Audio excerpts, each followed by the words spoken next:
Have you ever felt like you're living two different lives at once? One part of you wants to push hard, achieve more, win every battle. The other just wants peace, a slower life, more meaning, less noise. Some days, you're the go-getter.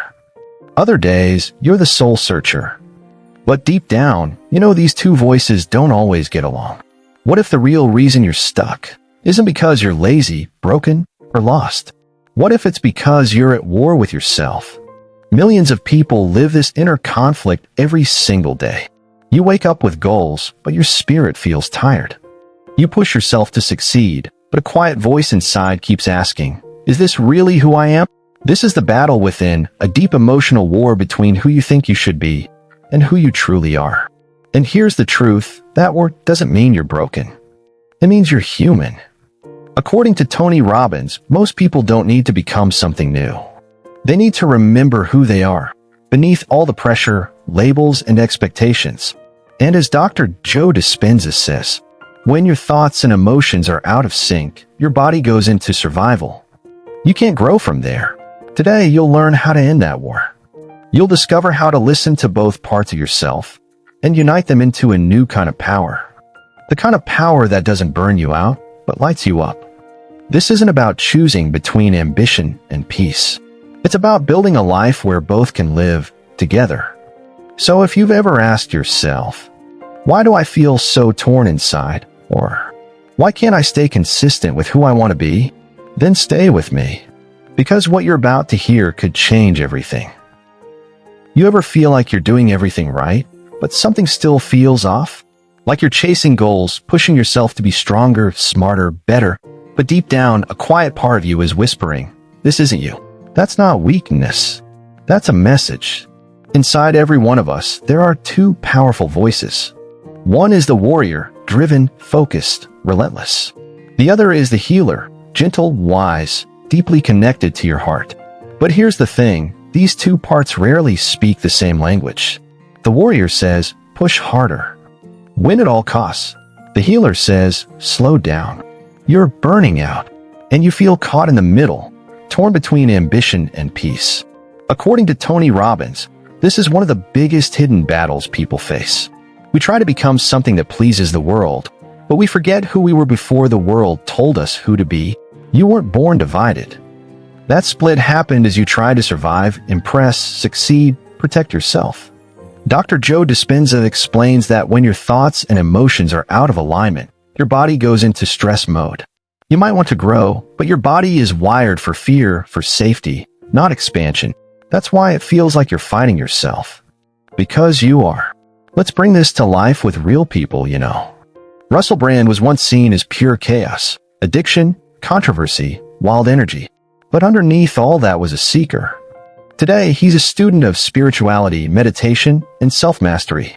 His warrior was loud, but his healer needed space to speak. Demi Lovato, another powerful example. Pushed into fame young, expected to perform, to shine.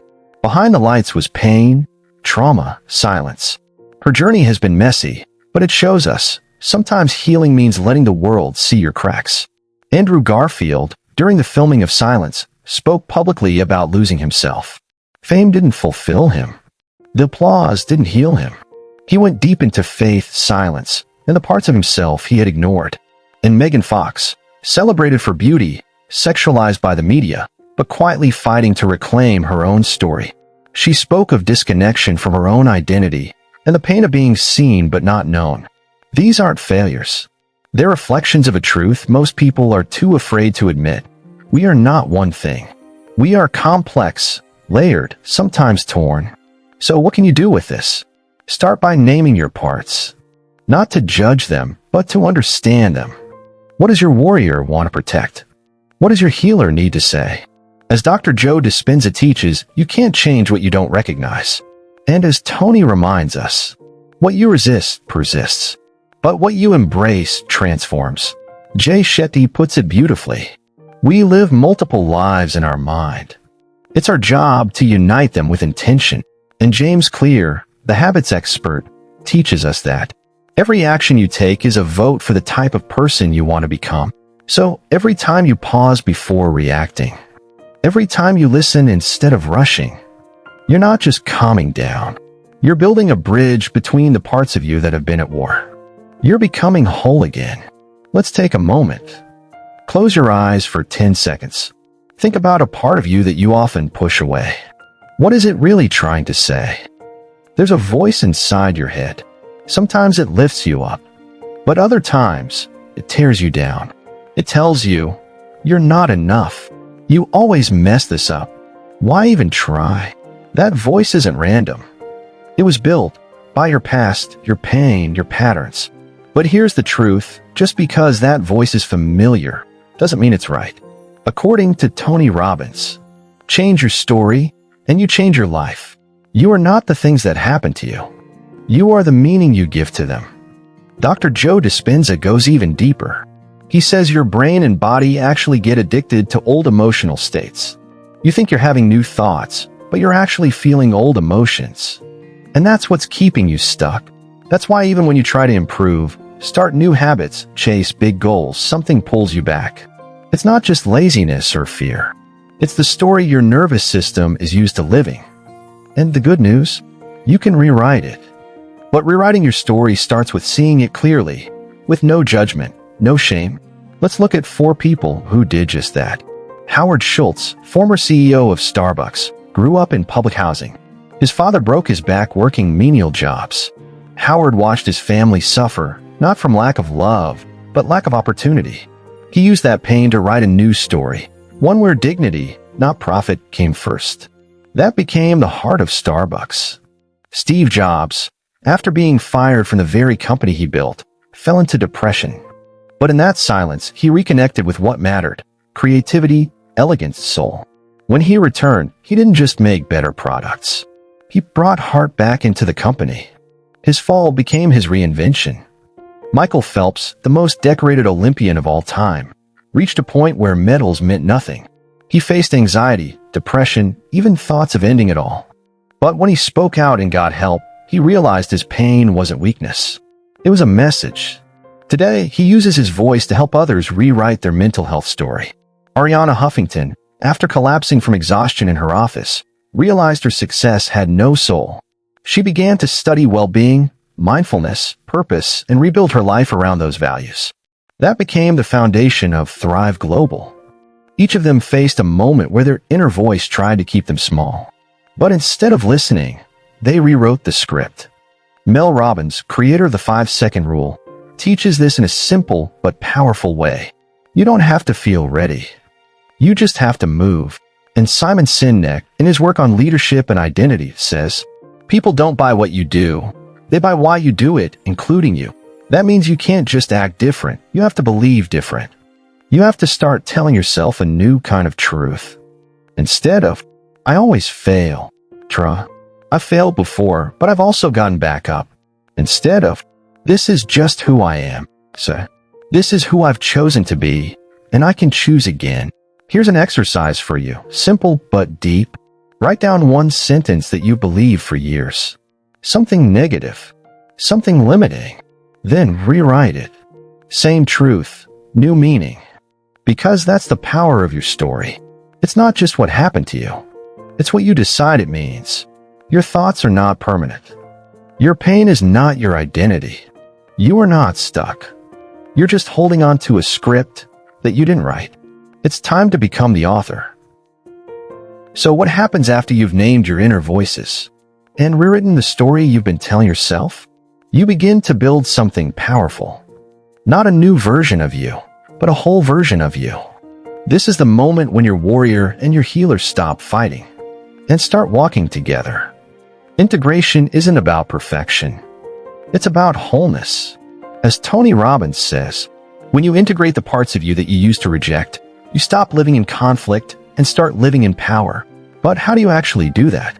Dr. Joe Dispenza explains it like this. True change happens when your inner thoughts and your emotional energy are aligned with your future, not your past. So this chapter is about alignment, where the story in your head matches the fire in your heart.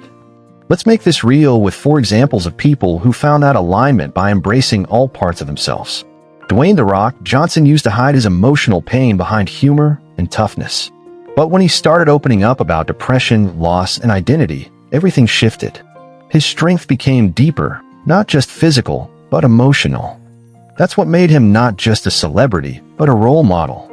Serena Williams, known for power and precision, also faced criticism, doubt, and deep emotional moments on the court. But instead of pushing it down, she embraced her intensity and showed the world that emotion is not weakness, it's part of being whole. Phil Jackson, one of the greatest coaches in NBA history, brought Zen Buddhism into locker rooms filled with ego, pressure, and competition. He taught players to breathe, reflect, and connect with something greater than themselves.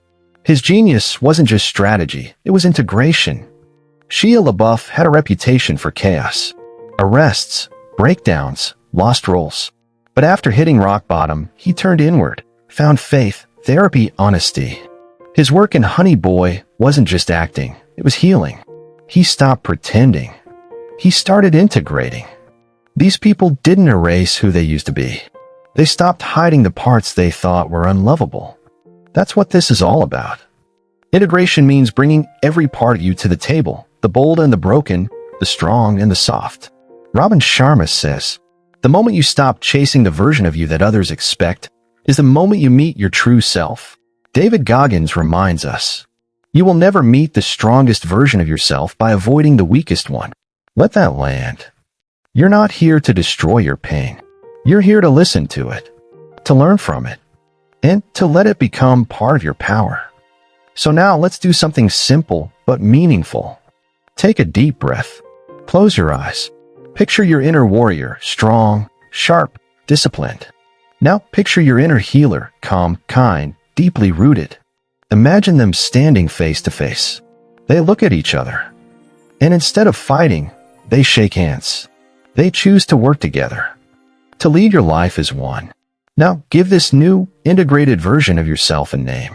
A name that represents who you're becoming, not who you've been. That's your power. That's your peace. And that's the self you bring into every room from now on. Because once you stop hiding from yourself, no one can stop you. So here you are. Not the old version of you. Not the one the world tried to shape. But not some new you either. Something greater. The real you. Whole. Integrated. Unstoppable. You've walked through the battle between your warrior and your healer. You've faced the voices that tried to divide you. You've started the hard, beautiful work of rewriting your story. Now you know. You are not broken. You are layered. You are not weak. You are evolving. And maybe for the first time, you don't have to choose between being strong or soft, bold or calm, because the most powerful version of you is both. As Tony Robbins says, when you stop fighting yourself, you free your energy to build your future. And in the words of Dr. Joe Dispenza, the moment you align your mind and heart with who you want to become, your transformation begins. You're not chasing motivation anymore. You're stepping into identity. You're not looking for quick wins. You're building deep roots. So wherever you are in your journey, take a moment to honor how far you've come. Not just in what you've achieved, but in who you've become. You've made space for all of you. And that space is sacred. Here's something simple but powerful you can do. Write one word in the comments. Just one. A word that represents the version of you that's ready to rise. It can be whole. It can be peace. It can be fire. Whatever it is, speak it. Let the world hear the new story you're living. And if this message moved something inside you, give it a like. Not for the algorithm, but for yourself. To mark this moment. To say, I showed up for me today. And if you want to carry this energy with you, subscribe. Not for more content, but as a reminder, you belong to a space where all of you is welcome. No masks, no labels, no sides, just the truth, just the journey, just you whole, alive, and finally home. Hey, incredible growth seekers. Wow, what a journey. If this video resonated, subscribe now for more life-changing content. Join our community of self-improvers. Smash that like button to fuel more content on mindfulness, goal setting, and emotional intelligence. Share this video to create a ripple of positive change. Comment below about your growth journey. Your insights shape our content. Next week, boosting self-confidence and overcoming limiting beliefs. Don't miss it. Every interaction brings us closer to a world of empowered individuals. Let's make personal development global. Stay inspired, keep growing. Your best self awaits. Let's unlock it together.